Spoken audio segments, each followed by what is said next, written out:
Assalamualaikum guys, and welcome to my YouTube channel. Anda bersama dengan saya, Nik Rahizal. Thank you kepada semua yang dah subscribe, dan thank you juga kepada semua yang dah support YouTube channel saya selama ni. Ok guys, sebelum ni saya ada buat satu video review pasal Aveta Nova 200 ni. Jadi kepada hampa semua yang mana yang belum tengok lagi video tu, hampa boleh pergi tengok dulu. So dalam episod kali ni kita akan test ride motor ni. Macam ni dah rupa dia bila kita dah ada kat atas motor. Ok, ni dia punya bahagian handlebar. Lepas tu ni side mirror. Alright. Jadi motor ni dia menggunakan sistem keyless. Bila pakai keyless, hampa akan dapat sekali dengan dia punya remote. Okay, remote pun hampa akan dapat. Kunci ni pun hampa akan dapat untuk start motor ni secara manual. Jadi macam biasalah, hampa kena pastikan remote ni ada dekat dengan motor, baru dia boleh detect, baru boleh start lah. Okay, kita simpan dulu remote ni.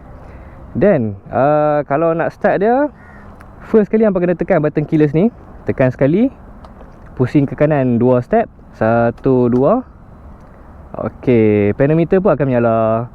Lepas tu kalau untuk skuter, macam biasalah, hampa kena tarik brake dulu. Lepas tu baru tekan ignition switch ataupun starter. Cumanya dalam video review yang sebelum ni, saya dah beritahu dah, untuk apa nak start motor Nova 200 ni, hampa memang kena guna brake depan. Okey, hampa tengok saya try guna brake belakang tarik brake, lepas tu tekan ignition switch ataupun starter. Nampak? Tak boleh start. Okey, tapi kalau saya guna brake depan, tarik brake, lepas tu saya tekan ignition switch. Nampak tu, enjin pun dah hidup. So untuk nak start Nova 200 ni, kalau hampa guna brake belakang tak boleh start, hampa jangan panik pula. Hampa jangan duk pening-pening, hampa guna je brake depan. Okay, jadi dalam video ni saya akan share kat hampa macam mana feel dia bila kita naik motor ni, dari segi dia punya seat, riding position, suspension, handling, cornering dan lain-lain. Alhamdulillah hari ni cuaca sangat cantik teduh elok, mendung elok. Pagi tadi hujan tadi. Ni pun harap-harap dipermudahkan lah segala urusan untuk hari ni. Okey, saya minta sabar ni Tok Visor dulu. Alright, jom kita test tengok. Bismillahirrahmanirrahim. Let's go. Okey, first kali kita akan sembang pasal dia punya seat dulu. Seat dia bagi saya memang selesa. Okey, span dia tu memang tebal, memang lembut. Lepas tu dia siap ada backrest ni kat belakang tu. Jadi bila hampa duduk, hampa sandar dekat backrest tu, memang sangat selesa lah. Dan kalau hampa naik seorang pun okey. Kalau hampa buat pilihan duduk belakang pun memang selesa. Sebab span dekat bahagian pilihan tu actually dia lebih lembut lah kalau compare dengan bahagian rider. Okey, cumanya untuk riding position macam biasalah, hampa akan ride dalam keadaan badan hampa menegak. Tapi dia bukanlah menegak, kan saya selalunya saya akan sebut menegak, relax dan santai kan. Tapi yang ni dia lebih kepada menegak dan bersedia. Sebab apa? Sebab hampa position straight, tapi hampa dia tak terlalu fleksibel. Dia punya space tu dia tak terlalu fleksibel. Jadi contohlah, okey, sebelum kita masuk bab tu, saya nak beritahu pasal ruangan tempat letak kaki ni dulu. Untuk ruangan tempat letak kaki pun sama juga, dia fix macam ni lah. Hampa tak ada option untuk luncurkan kaki ke depan. Biasalah skuter urban kan. So paling tak pun hampa boleh letak dekat bahagian tepi ni, dan hampa boleh enjak ke depan sikit macam ni. Tapi nak bagi straight apa semua tak boleh lah. Okay, jadi bagi pendapat saya, motor ni dia lebih sesuai kepada orang-orang yang tak berapa tinggi lah. Okay, macam saya ketinggian 164 cm. Jadi rasanya dari 160 sampai 170 tu just nice lah. Kalau 170 dan ke atas, mungkin hampa akan rasa kurang selesa. Sebab apa tau? Sebab bahagian lutut hampa ni akan rapat dengan bahagian dashboard depan ni. Nampak? Dia punya space tu tak terlalu banyak lah. Jadi macam ketinggian saya ni just nice. Tapi untuk orang-orang yang lebih tinggi, memang bahagian ni akan lebih rapat lah. Lepas tu hampa pula tak boleh nak injak badan hampa tu ke belakang, disebabkan ada backrest yang menahan hampa punya pinggang tu lah. Untuk pedometer dia, kalau real life ni saya boleh nampak lagi dia punya display. Dalam kamera saya tak pasti, rasanya should be okay kot. Okay, then ni dia punya side mirror. Alright, side mirror dia pun bagi saya okay, just nice. Tak kecil sangat, tak besar sangat, dan dia ada macam shape kat situ. Okay, hampa boleh nampak segalanya lah dengan jelas kat situ. Jadi nampak, okay, memang safety lah.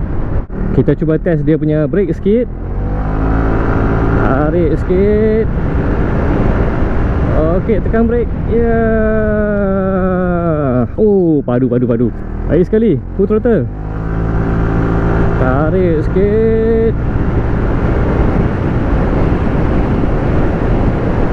Tekan brake. Ulah, mantap weh. Brake dia padu weh. Okay, brake dia memang grip, mencengkam dan safety. Okay, sebab dia ada 2 channel ABS. Depan ada ABS, belakang ada ABS. Siap dengan TCS lagi. Kita naik bumper sikit. Kita cuba test dia punya suspension. Yang ni lah saya cakap itu. Nampak? Mereka masih duk buat construction lagi. Ada nak buat apa tau. So hari tu memang kat sini dia jadi macam sesak sikit lah. Tapi hari ni okey. So kita dapat teruskan test dekat sini macam biasa.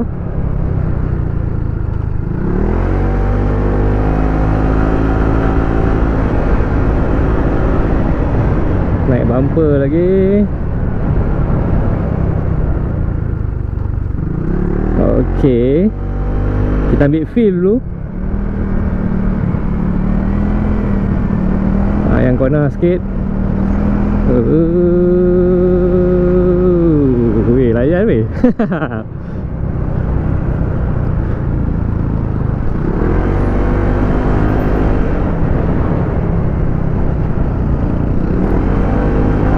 Okey, saya nak lalu dekat jalan yang tu, bertampai-tampai tu. Ni kat depan ni. Okey, kita try feel tengok. Tengok. Oh, okey, faham.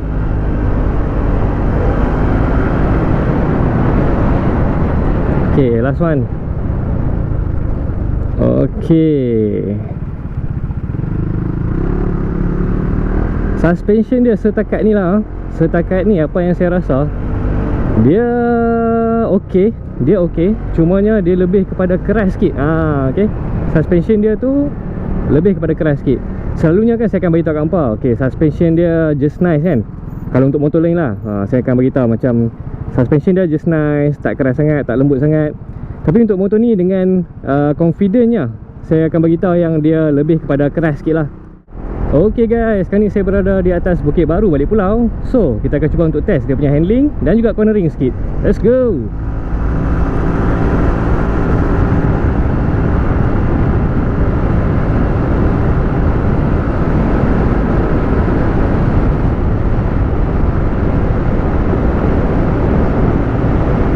Okay, corner sikit.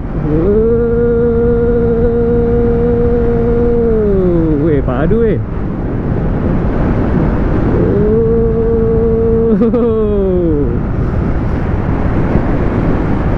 Turun lagi.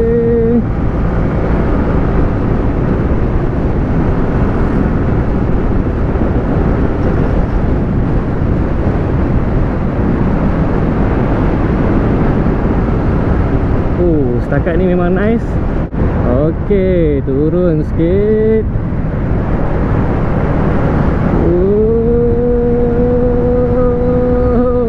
Weh, nice gila. Lancak ah.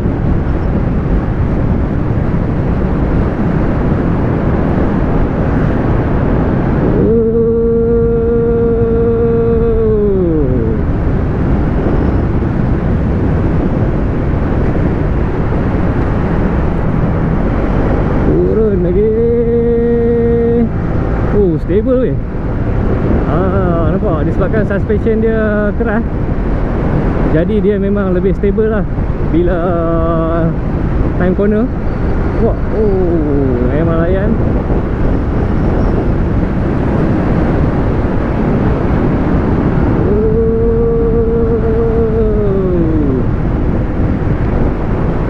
Okey, ni last corner. Corner tajam sikit. Okey, turun. Mantap. Kita test pick up naik bukit sikit. Let's go. Kita tengok dia punya pick up ada lingan ke tak ada lingan.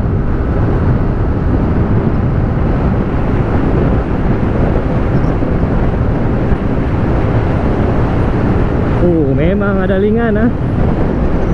Nampak macam tu lah dia pi. Berapa tu? 95. Alamak, depan tu sudah banyak kereta lah guys. Terpaksa lepas throttle. Okay, so dari segi handling dan juga cornering, apa yang saya boleh cakap adalah dari segi handling macam biasalah, motor ni feel dia tu seakan-akan macam skuter 150, 160 macam tu. Okay, dia memang dalam kategori ringan dan nimble, memang lincah dan memang senang lah untuk apa nak handle motor ni, apa nak maneuver motor ni. Okay, dari segi suspension, suspension dia memang macam saya beritahu tadi lah, dia lebih kepada keras sikit. Jadi bila keras ni, dia ada pros and cons. So contohlah, kalau straight line, hampa lalu dekat jalan yang tak rata, bertampai-tampai ataupun ni jalan yang ada line-line kuning ni, hampa akan rasa bumpy nampak? Dia yang gerak-gerak macam tu kan, hampa akan rasa dia macam bumpy sikit. Tapi kalau time layan corner memang sedap lah kan. Apatah lagi kalau hampa test cornering tu dekat jalan yang elok, memang walaupun hampa corner dalam speed yang laju, dia akan terasa sangat stable dan susah lah untuk membuai. Memang sangat-sangat kurang lah. Jadi benda ni, bak suspension ni, dia agak subjektif sebenarnya. Okay? Tapi untuk motor ni memang suspension dia lebih kepada keras lah. Jadi rasanya untuk rider-rider yang ringan, hampa macam ni lah, bagi saya lah, kalau untuk rider-rider yang ringan ni, biasanya kita tak perlukan suspension yang terlalu keras, sebab dia akan jadi kurang comfort lah. Comfort tu akan kurang sikit, sebab dia akan rasa macam bumpy, terhentak sikit kan bila lalu jalan yang tak rata. Tapi time corner memang sedap lah.